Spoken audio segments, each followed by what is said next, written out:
বিধানসভা থেকে বই নিয়ে ফেরত না দেওয়ার অভিযোগে মমতা বন্দ্যোপাধ্যায়ের বিরুদ্ধে শাস্তিমূলক পদক্ষেপের হুঁশিয়ারি ঘণ্টাকার মন্ত্রী। বলতে পারবো যেটা জানি না সেটা কী করে বলবো? কে নিয়েছেন, কার নাম করে নিয়েছেন, কীভাবে জানা যাবে? এটা খোঁজ নিয়ে দেখতে হবে। এরকম দুম করে কোনো প্রশ্নের এইভাবে উত্তর দেওয়া যায় না। আর মমতা বন্দ্যোপাধ্যায় তিনি নিজেই তাঁর বই পড়তে ভালোবাসেন, বই পড়াশুনো লেখালেখির মধ্যে থাকেন, ফলে এই ধরনের দুম করে একটা অভিযোগ করে দিল তার আগে পিছু না দেখে। বিষয়টা খোঁজ নিয়ে নেওয়া উচিত। সেই সঙ্গে তিনি তার কটাক্ষ যে লাইব্রেরিতে রাখা হবে না এপাং ওপাং ঝাপাং। কি লাইব্রেরিতে রাখা হবে না এপাং ওপাং ঝাপাং? দেখুন, এগুলো হচ্ছে সম্পূর্ণভাবে রাজনৈতিক উদ্দেশ্য প্রণোদিত।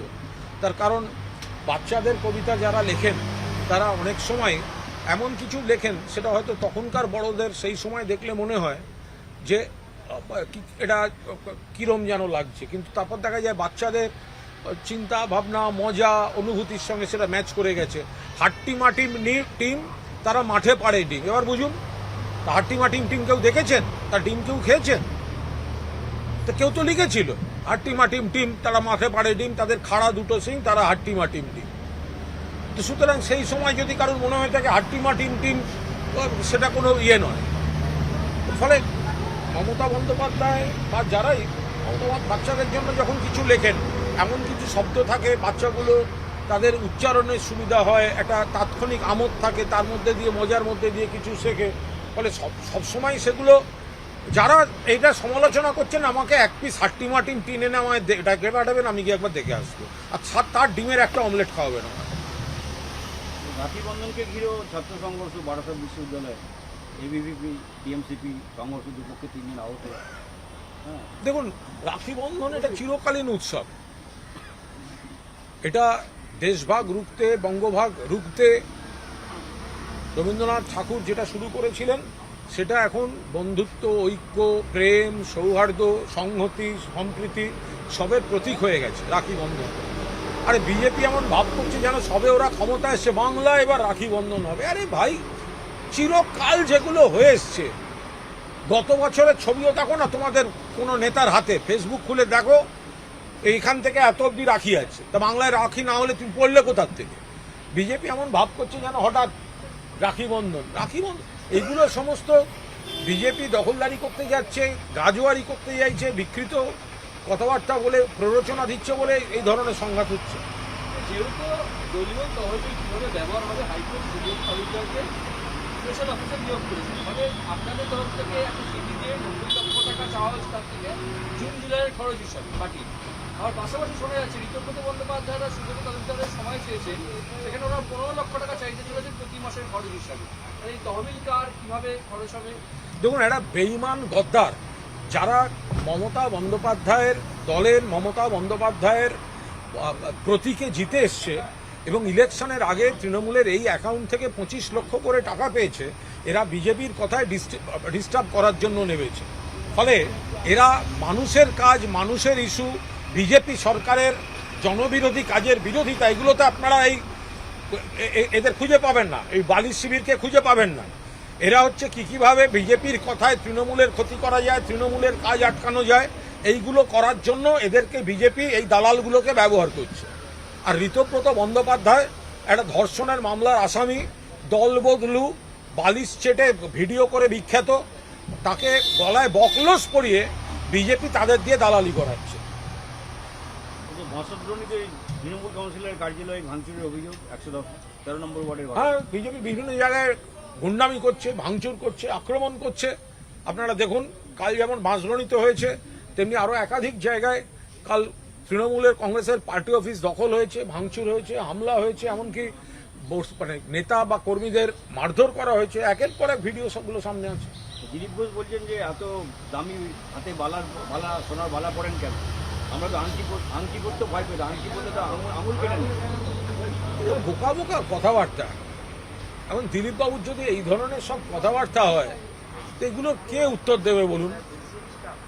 একদম অসার বস্তু যেগুলো, মানে এগুলো যত উনি বলেন তত ভালো। একটা মানুষ মনটা ভালো হয়ে যাবে, একটা হাসাহাসি, একটা বিনোদন।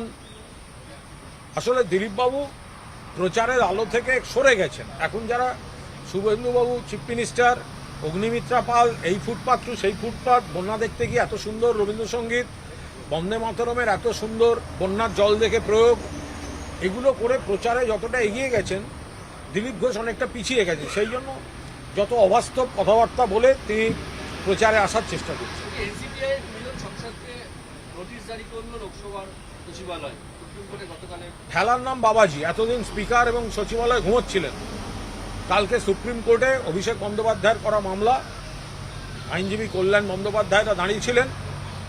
ফলে সেই জায়গায় দাঁড়িয়ে যখন সুপ্রিম কোর্ট নোটিশ ইস্যু করেছেন, সেই ধাক্কায় ওদের স্পিকারও নোটিশ খেতে যাচ্ছিলেন, তখন কোনো ক্রমে সেটা সামাল দিয়েছেন। এখন তো ডবল নোটিশ খেয়ে বসে আছেন এক একজন রত্ন। একটা সুপ্রিম কোর্টের নোটিশ, একটা স্পিকারের নোটিশ। স্পিকার এই অসম্মানটা ডেকে আনলেন কেন? দুজন স্পিকার মানে অপূর্ব। এই দল বিরোধী, দলের ভেতরের উল্টো দিকে দলের ভেতরের রাজনীতিকে খোঁচা দিতে গিয়ে স্পিকার পদটাকে যেভাবে ব্যবহার করছে ভারতীয় জনতা পার্টি, তাতে স্পিকাররা কিন্তু অকারণ বিতর্কে জড়াচ্ছেন। লোকসভা স্পিকার নোটিশ খেলেন, বিধানসভা স্পিকারের সিদ্ধান্তকে প্রভিশনাল বলে কলকাতা হাইকোর্ট দাগিয়ে দিল। স্পিকার একটা সম্মানের জায়গা, মানুষটিও ভালো বিধানসভায়, বাট উনি বিজেপি করেন, তাকে বিজেপির কথাগুলো শুনতে হয়। কিন্তু এই করতে গিয়ে লোকসভা স্পিকারকে সুপ্রিম কোর্টের নোটিশের ধাক্কায় তড়িঘড়ি নোটিশ ইস্যু করতে হচ্ছে। বিধানসভা স্পিকার একটা কোনো সিদ্ধান্ত জানালে আমাদের প্রতিবাদ শুনলেন না, কোর্ট বলে দিল প্রভিশনাল। এগুলো তো ওনাদের স্পিকারের রায়, স্পিকারের সম্মান, এগুলো তো নিশ্চয়ই খর্ব হচ্ছে এতখানি। তাহলে কোর্টে যেতে হচ্ছে, কোর্ট থেকে রায় আনতে হচ্ছে, তাহলে এটা করছেন কেন আপনারা? বলছি যে একটা লাভ জিহাদ নিয়ে অনেকদিন ধরেই বিজেপি কথা বলে এই রাজ্যে। এরকম একটা অভিযোগও লাভ জিহাদের এসছে দক্ষিণ 24 পরগনায়, এবং সুন্দরবন কোস্টাল থানাতে একটা স্ত্রী অভিযোগও করেন, এবং কলকাতা হাইকোর্টের ভিত্তিতে তদন্ত শুরু করতে বলে। এই কোথাও কি ধর্মান্তকরণটা বৃদ্ধি পাচ্ছে আমাদের রাজ্যে? এইভাবে বলা মুশকিল। এখন প্রেম, ভালোবাসা, ভালো লাগা কোন ধর্মের, এগুলো তো ধর্ম, বর্ণ, জাত পাত, ধনী দরিদ্র সব ক্ষেত্রে তো এগুলো মাপকাঠি থাকে না। ফলে কোন ধর্মের কে কাকে ভালোবেসেছে, তিনি কোন ধর্মের, এবার লাভ জেহাদ বলে নেমে গেল জ্যাঠামশাইরা, বিরাট সমস্যা। ফলে যারা প্রেম করছে তাদের বিবেচনা করতে বলুন, আপনার আপত্তি থাকলে তারা যদি সব দিক বিবেচনা করে তাদের সিদ্ধান্তটাকে সঠিক বলে এবং তারা প্রাপ্তবয়স্ক হয়, তাহলে সেখানে জ্যাঠামি না করাই ভালো। এক্ষেত্রে মহিলা নিজেই অভিযোগ করছে কি জোর করে ধর্মান্তকরণের। তাহলে তো লাভ জিহাদ কথাটা থাকে না। এখন লাভ জিহাদ মানে যে যার ধর্মে আছে সে তাদের বিষয় ব্যক্তিগত, এর সঙ্গে রাজনীতির কোনো সম্পর্ক নেই। এর সঙ্গে রাজনীতির কোনো সম্পর্ক নেই। যদি দুটি ভিন্ন ধর্মের কেউ প্রেম করেন, করতে পারেন, তারা নিজেরা কথা বলে নেবেন কে কোন ধর্মে থাকবেন, কে কোন ধর্মে থাকবেন না। এটার সঙ্গে রাজনীতির কি সম্পর্ক? স্বাধীনতা রয়েছে, অধিকার রয়েছে।